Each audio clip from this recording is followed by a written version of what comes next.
Hello, and welcome to Racelytics. I'm Jeff, coming to you from the Lake Louisa State Park, a little bit south of Claremont, Florida. And this is the Cat C race. It's the first race of a 7-race series. Now I'm picking the race up here with 6.5 miles to go. As you can see, I'm riding sort of in the middle of the peloton, and up until this point we've averaged about 23.5 miles an hour. So a pretty comfortable pace, not too hard. A little bit about this course. It's 15.3 miles, 3.6 laps, and it's a mostly flat course with some rolling hills that you typically see west of Orlando or in the Ocala area, sort of in the middle of Florida. Could be a little bit tricky on the legs if you're cycling through it. So the other thing you might be asking yourself is, what does 0.6 laps mean?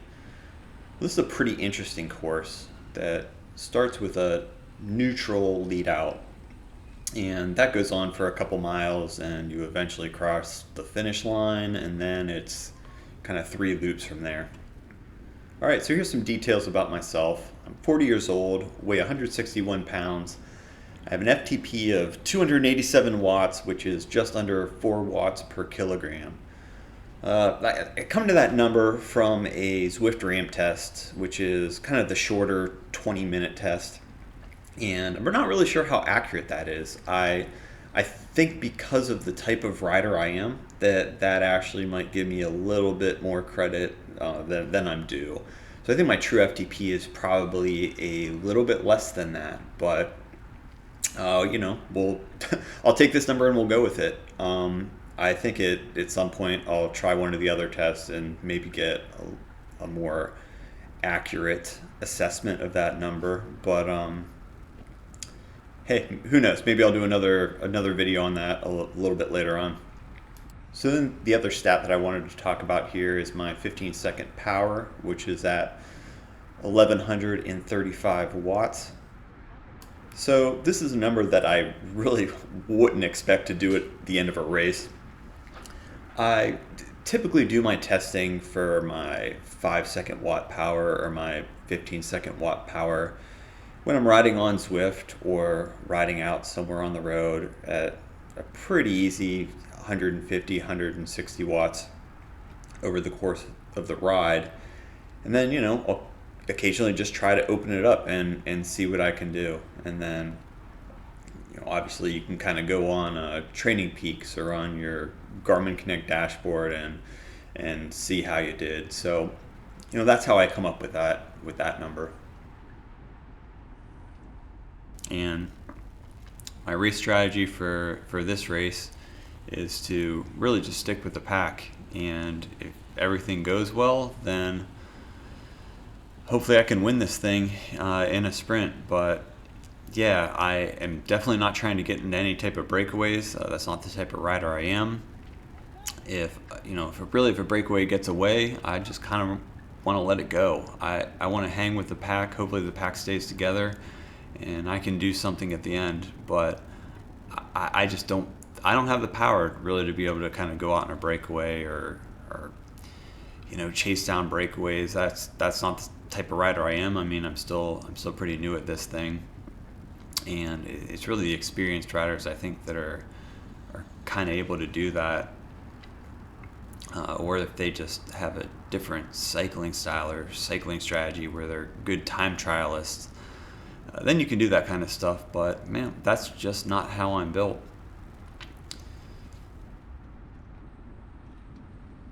So anyways, what's the race situation here? As part of this race, we had, I think, a little over 30 riders make the start. You can see there's a rider off the front there, but for the most part, the pack is more or less stuck together the entire way to this point. You can see we're grouped pretty well together. I'm trying to hang toward the front. You can see in the right hand corner of the screen, I have the course, I have kind of the wind set. At this point, the winds that are back at 5 miles an hour was really no factor. Anything really under 5, 6 miles an hour is really not doing too much. But This part right here, we've gone over a couple times. I was really just kind of trying to figure out what was going on here, because this is actually leading up toward the finish. This was our second to last lap here, and I'm really just kind of taking notes of the scenery because the course was not really well marked. I see a bunch of cars and these people over here on the left, and I knew that was about, or at least I kind of calculated that was about 400 meters out. So I knew that would be pretty important, coming up here on the sprint for the last lap. Obviously, it's not important here on this lap, but it's kind of good just to kind of take mental notes of these things, and especially toward the end, seeing how the course turns and where are the hills and drop offs. And right here, we're passing the finish line. There's one lap to go. So the finish is on this nice kind of really, it's an uphill finish, which should suit someone like me very well. If I have the power to be able to finish it off right. So this is the 7th bike race that I've ever done, and the previous 6 that I've done, I have been dropped. So yeah, every single race previous to this, I've just kind of fallen off the back. In one of the races this year, I think I would have made it to the finish line with the group, but I didn't take a corner very well. Went into the grass. Luckily, I didn't fall, didn't get injured, which is always a good thing. But the group just completely left me, and there was just kind of no catching up at that point. So I had to ride it in alone. So I think having been dropped from so many races and just not having the experience at this point in the race with about 4 miles to go, I was already sort of panicking a little bit. And with 4 miles to go, you really just don't have to panic yet. So I wanted to stay at the front of the race. It was like I for some reason just thought that if I got to the back of the group that I would get dropped, even though I was feeling good. My heart rate was pretty well under control. You can see that at the bottom right hand side of the screen. Right now I'm at about 158 beats per minute. My threshold heart rate is probably around 155, but again, this being a shorter race, you can probably expect your heart rate to be at that rate or a little bit higher. So I was still feeling pretty good here, and unfortunately my vector pedals weren't working properly, so I don't have the power output to go along with this. But hopefully for future videos I will definitely have that available. But yeah, I'm definitely pushing a lot harder than I think I needed to be at the front here, and that might have been one of the things that I would pay for later on in the race. Well, since this is my first video, one may ask, what exactly am I trying to do here with this Racelytics channel? And I think I really just want to put a different perspective on cycling, and maybe in the future I'll do some stuff with triathlon or maybe some other endurance sports, but particularly with cycling, it's so interesting how you can kind of weave all of the analytics and stats in, and then combine that with a race strategy, and it really makes for what I think to be a pretty interesting video. My background's in statistics, so this stuff's just all interesting to me when you can take data from a power meter, from a heart rate monitor, and combine that with the GPS data, and then you take that, put it into a race, and you see how you compare to everyone else, and it's all just really fascinating to me, and hopefully it's fascinating to you as well. So yeah, I guess we'll see how this goes. I mean, my goal is just to kind of try to move up as quickly as I can through the ranks. I'm a novice, a Cat 5, as I've mentioned earlier as well. And I just want to see if I can kind of move up this season. Hopefully get to Cat 3, maybe. I think that is a realistic goal. And I think another thing to mention is just as to why I'm doing this is there's a lot of people out there, a lot of great cycling videos that I've watched, and you kind of see what they do, and I think you can kind of break those down into a couple different categories. So you have the first category, which is the people who are already great cyclists, who put out videos and they try to explain their strategy, and you kind of watch this stuff as a novice rider and you're like, I can't do that. That's crazy. I mean, these guys would just chase down every breakaway, and you're like, I can't chase down breakaways. I'm terrible. I just kind of want to hang back. And the other ones are maybe some people that are, your Cat 5s or Cat 4s, and they're a little bit more in your level, but I think I've noticed a lot of those people are more time trialists, or they're built differently than I am. I don't think I've really seen many good videos of just young sprinters or punchers, or again, people that are kind of a lot more like my style. And I just want to cover that a little bit more. Anyways, back to the race. We're at a pretty important juncture here. So as you can see from the video, there's two groups of 3 riders that are kind of up the road. We're making this turn and about to head into the last, a little over a mile and a half. And I had to make a decision here. So I could just kind of sit back and stay with this group here and hope they catch the groups, or I can try to go. I mean, this could be the breakaway that makes it. So I kind of decided to follow this guy's wheel. I see some other people chasing him, and there's a lot of confusion in the field. Like, do we chase? Do we not chase? Is someone going to chase?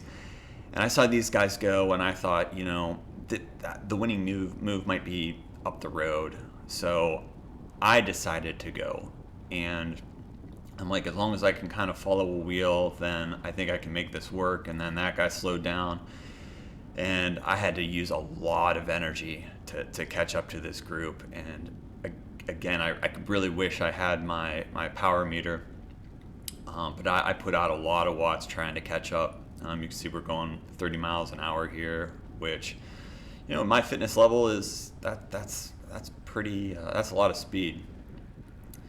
So we do eventually catch the group here, and they slowed down. So I remember thinking, like, great, I am so happy you all slowed down, because I really need to catch my breath. And at the same time, I'm kind of wondering, well, were we able to get away? Were we kind of able to break off? The less people you're going to have sprinting, the better your chances are to win. And I was too exhausted to even kind of turn my head and look back to see if we got away, but we slowed down to such a level that I thought there might be a chance that they caught up. And I just didn't know, and I really wish I had a rear camera to be able to tell. I still couldn't tell you if they did end up catching up or not. But I think if I had this all over again, I would have stuck back with the group, because I was just totally gassed here, and with an uphill finish, I just didn't have the energy that I really wanted to be able to put out. But here we are, just under a mile to go, and I am sitting 3rd or 4th wheel. I think there is a guy to the right of me. I sort of like my position here, and I don't know if that little mini breakaway got away. I don't know if I'm with a group of 9 riders, or if everybody's caught up and we have the entire field of 30 right behind us. So with 1K to go, I'm like, wow, I'm happy to be at the front of the field. I'm not getting dropped, so this is a good thing. Barring a wreck, I might actually finish my first race with the group. And even better, I actually felt like I could have won this thing. But here's a mistake I'm making. I should have sat on this guy's wheel, and I'm just taking on wind needlessly here. I'm not exactly sure what I was thinking. Like, this is a slight uphill. You can kind of see the elevation below. And at this point, I might as well have just been leading the field. I was taking on so much wind. I'm not drafting. Again, I was already tired from kind of catching the break. And I think this just kind of goes with being a little bit inexperienced. You're kind of panicking and excited and you want to go, but you really kind of shouldn't.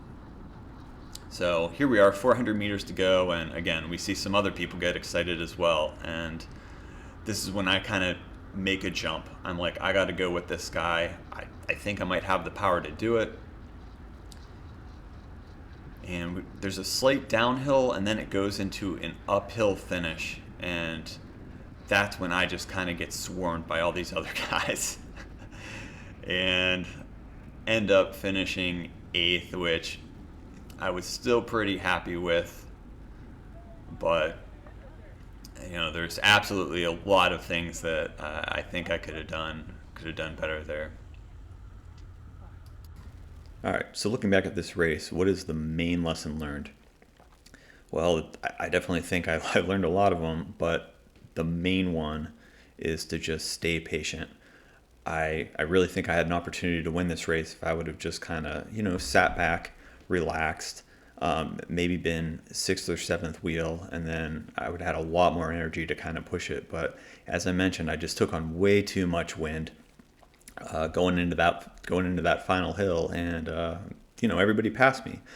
So we'll learn from it and get better. Well, thanks for watching Racelytics. If you liked what you saw, then hit the like or subscribe button, and I hope to see you here next time.